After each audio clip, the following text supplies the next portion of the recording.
ಕೃಷ್ಣಾ ನದಿ ನೀರು ಪುಕ್ಕಟ್ಟದ, ಕರೆಂಟು ಪುಕ್ಕಟ್ಟದೆ ಮತ್ತು ಬಹಳಷ್ಟು ಮುಖ್ಯಮಂತ್ರಿಗಳು ಬೀಜಾನು ಕೊಟ್ಟರು, ಗೊಬ್ಬರನೂ ಕೊಟ್ಟರು.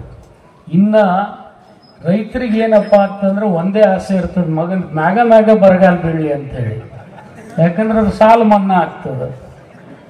ಹಂಗೆ ಬಯಸ್ಬಾರ್ದು. ಅದ್ರಾಗೆ ನೀವು ಬ್ಯಾಡ ಅಂದ್ರೆ 3-4 ವರ್ಷಕ್ಕೆ ಒಂದು ಸರ್ತಿ ಬಂದೇ ಬರ್ತದೆ. ಆದರೂ ಈ ಸರ್ತಿ ಬಂದದ್ದು ನೋಡಿದ್ರೆ ಇಲ್ಲಿ ಮೊನ್ನೆ ಸಿದ್ದರಾಮಯ್ಯನೂ ಹೇಳಿಬಿಟ್ಟ, ಮೀಡಿಯಂ ಟರ್ಮ್ ಲೋನಿಗೆ, ಮಧ್ಯಮ ಅವಧಿ ಲೋನಿಗೆ ನಾನು ಬಡ್ಡಿ ಬಿಡ್ತೀನಿ ಅಂತ ಹೇಳ್ಬಿಟ್ಟ.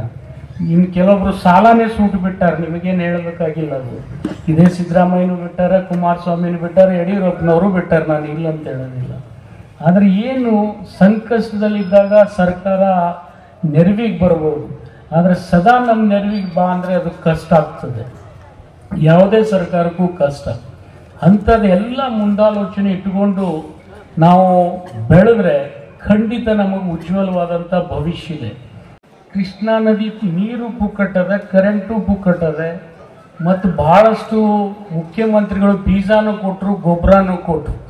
ಇನ್ನು ರೈತರಿಗೆ ಏನಪ್ಪ ಅಂತಂದ್ರೆ ಒಂದೇ ಆಸೆ ಇರ್ತದೆ, ಮಗನ ಮ್ಯಾಗ ಬರಗಾಲ ಬೀಳಲಿ ಅಂತೇಳಿ. ಯಾಕಂದ್ರೆ ಅದು ಸಾಲ ಮನ್ನಾ ಆಗ್ತದೆ. ಹಂಗೆ ಬಯಸ್ಬಾರ್ದು.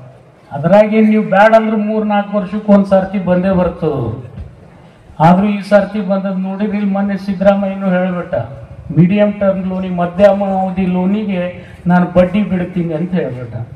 ಇನ್ನು ಕೆಲವೊಬ್ರು ಸಾಲನೇ ಸೂಟು ಬಿಟ್ಟಾರೆ, ನಿಮಗೇನು ಹೇಳಬೇಕಾಗಿಲ್ಲ. ಅದು ಇದೇ ಸಿದ್ದರಾಮಯ್ಯನೂ ಬಿಟ್ಟಾರೆ, ಕುಮಾರಸ್ವಾಮಿನೂ ಬಿಟ್ಟಾರೆ, ಯಡಿಯೂರಪ್ಪನವರು ಬಿಟ್ಟಾರೆ. ನಾನು ಇಲ್ಲ ಅಂತ ಹೇಳೋದಿಲ್ಲ. ಆದರೆ ಏನು ಸಂಕಷ್ಟದಲ್ಲಿದ್ದಾಗ ಸರ್ಕಾರ ನೆರವಿಗೆ ಬರ್ಬೋದು, ಆದರೆ ಸದಾ ನಮ್ಮ ನೆರವಿಗೆ ಬಾ ಅಂದರೆ ಅದು ಕಷ್ಟ ಆಗ್ತದೆ. ಯಾವುದೇ ಸರ್ಕಾರಕ್ಕೂ ಕಷ್ಟ.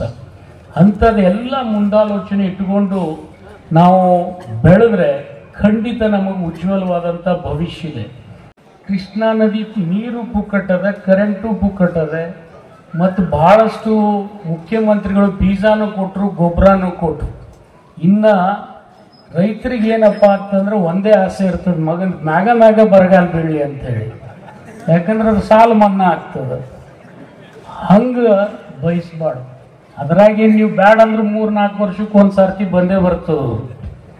ಆದರೂ ಈ ಸರ್ತಿ ಬಂದದ್ದು ನೋಡಿದ್ರೆ ಇಲ್ಲಿ ಮೊನ್ನೆ ಸಿದ್ದರಾಮಯ್ಯನೂ ಹೇಳಿಬಿಟ್ಟ, ಮೀಡಿಯಂ ಟರ್ಮ್ ಲೋನಿಗೆ, ಮಧ್ಯಮ ಅವಧಿ ಲೋನಿಗೆ ನಾನು ಬಡ್ಡಿ ಬಿಡ್ತೀನಿ ಅಂತ ಹೇಳ್ಬಿಟ್ಟ. ಇನ್ನು ಕೆಲವೊಬ್ರು ಸಾಲನೇ ಸೂಟು ಬಿಟ್ಟಾರೆ, ನಿಮಗೇನು ಹೇಳಬೇಕಾಗಿಲ್ಲ. ಅದು ಇದೇ ಸಿದ್ದರಾಮಯ್ಯನೂ ಬಿಟ್ಟಾರೆ, ಕುಮಾರಸ್ವಾಮಿನೂ ಬಿಟ್ಟಾರೆ, ಯಡಿಯೂರಪ್ಪನವರು ಬಿಟ್ಟಾರೆ. ನಾನು ಇಲ್ಲ ಅಂತ ಹೇಳೋದಿಲ್ಲ.